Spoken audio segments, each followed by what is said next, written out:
భారీగా వర్షం కురుస్తున్న రాత్రి, రోడ్డుపై పడి ఉన్న రక్తపు మరకలు, కరిగిపోతున్న ఒక ఐస్ క్రీం. ఒక పేద తండ్రి ఆ రాత్రి పడ్డ తపన, గుండెల్ని పిండేసే ఒక తండ్రి కూతుళ్ళ కథ ఇది. అది ఒక చిన్న పట్టణం. ఆకాశం మొత్తం నల్లని మేఘాలతో కప్పుకుంది. వర్షం జల్లులు రోడ్లను తడుపుతున్నాయి. ఆ చల్లని సాయంత్రంలో ఒక చిన్న ఐస్ క్రీం షాప్ మాత్రం వెలుగులతో కలకల్లాడుతోంది. లోపల పిల్లలు నవ్వుతూ ఐస్ క్రీమ్స్ తింటున్నారు. ఆ షాపు బయట 6 ఏళ్ల చిన్ను నిశ్శబ్దంగా నిలబడి ఉంది. ఆమె కళ్ళు మాత్రం లోపలున్న ఐస్ క్రీం మీదే ఉన్నాయి. ఆమె పక్కనే ఆమె తండ్రి రవి నిలబడి ఉన్నాడు.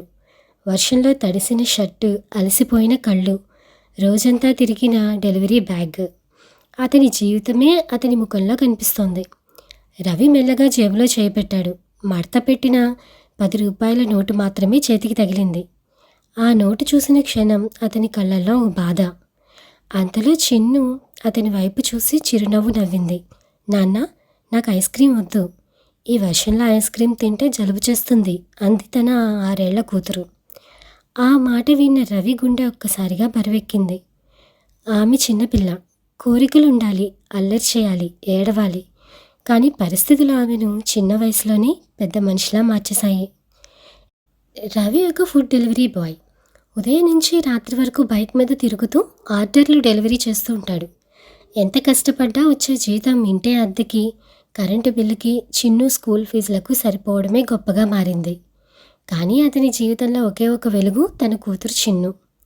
ప్రతి ఉదయం బయటకెళ్లే ముందు చిన్ను అడిగే ఒకే ఒక ప్రశ్న, ఈరోజు త్వరగా వస్తారా నాన్న అని. రవి నవ్వుతూ, నా చిన్ను కోసం ఎంత పని ఉన్నా వదిలేసి వస్తాను అని చెప్పేవాడు. ఆ మాటలు వినగానే చిన్ను సంతోషంతో అతన్ని హత్తుకునేది.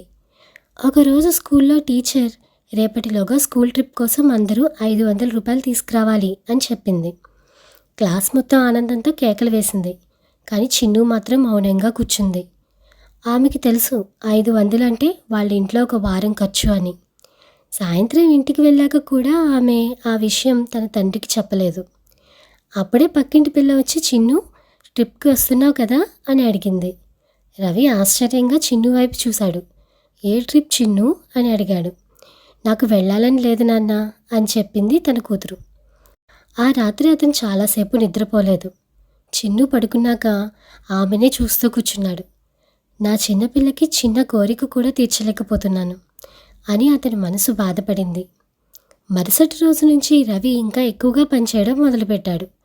వర్షం పడుతున్నా, ఆకలేసినా, అలసటిగా ఉన్నా అతను ఆగలేదు. మరుసటి రోజు సాయంత్రానికి చివరికి అతనికి 500 కూడబెట్టాడు. ఆ డబ్బు చేతిలో పెట్టుకుని అతను చిన్నపిల్లాడిలా సంతోషపడ్డాడు. వెంటనే ఒక చిన్న చాక్లెట్ ఐస్ క్రీం కూడా కొన్నాడు. ఈరోజు నా చిన్ను చాలా హ్యాపీ అవుతుంది అని నవ్వుకున్నాడు. వర్షం ఇంకా పడుతూనే ఉంది. అతను బైక్ మీద ఇంటికి బయలుదేరాడు. రోడ్డు మీద నీరు ఎక్కువగా ఉండటంతో బైక్ ఒక్కసారిగా జారి పడిపోయింది. రవి బలంగా నేలపై పడిపోయాడు. అతని చేతికి గాయం కూడా అయింది. డబ్బు తడిసిపోయింది. ఐస్ క్రీం రోడ్డుపై పడిపోయి కరిగిపోవడం మొదలైంది. నొప్పితో కూడా రవి ఆ ఐస్ క్రీం తీసుకునేందుకు ప్రయత్నించాడు. అదే సమయంలో అక్కడికి చేరుకున్న చిన్ను అది చూసిన క్షణం ఆమె కళ్ళల్లో నీళ్లు తిరిగాయి. రవి వెంటనే లేచే ప్రయత్నం చేశాడు. చిన్ను ఒక్కసారిగా ఏడుస్తూ అతన్ని హత్తుకుంది. నా కోసం ఎందుకు ఇంత కష్టపడుతున్నారు నాన్న అంటూ ఏడ్చింది. మరుసటి రోజు స్కూల్లో టీచర్ ట్రిప్ ఫీజులు తీసుకుంటోంది. చిన్ను, నీ ఫీజు ఏది అని అడిగింది. చిన్ను మెల్లగా లేచి, టీచర్, నేను ట్రిప్కి రాను అని చెప్పింది. ఎందుకు అని అడగ్గా చిన్ను కళ్ళల్లో నీళ్లు తిరిగాయి. నాన్న నా కోసం రాత్రంతా వర్షంలో కూడా పనిచేస్తున్నారు. నాకు ఈ ట్రిప్ కన్నా ఆయన ఆరోగ్యం ముఖ్యం అని చెప్పింది. ఆ మాటలు విన్న వెంటనే క్లాస్ మొత్తం సైలెంట్ అయిపోయింది. టీచర్ కళ్ళలో కూడా నీళ్లు కనిపించాయి. ఆ సాయంత్రం స్కూల్ ప్రిన్సిపల్ స్వయంగా రవి ఇంటికి వచ్చారు. మీ కూతురు చాలా గొప్ప అమ్మాయి. చదువులో ఎప్పుడూ ఆమెదే ఫస్ట్. ఇక నుంచి ఆమె చదువు ఖర్చంతా స్కూలే భరిస్తుంది అని చెప్పారు. ఆ మాటలు విన్న రవి కళ్ళు ఆనందంతో మెరిశాయి. అంతలో చిన్ను లోపల నుంచి ఐస్ క్రీం కప్ తీసుకొచ్చింది. అప్పటికే అది కరిగిపోయింది. కానీ దాన్ని వాళ్ళిద్దరూ ఎంతో సంతోషంగా పంచుకున్నారు.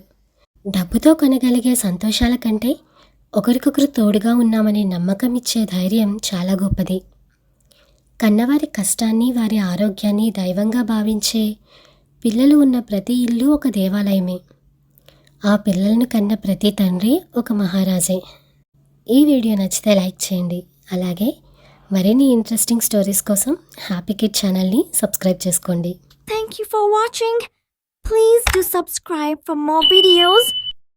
Happy Kid!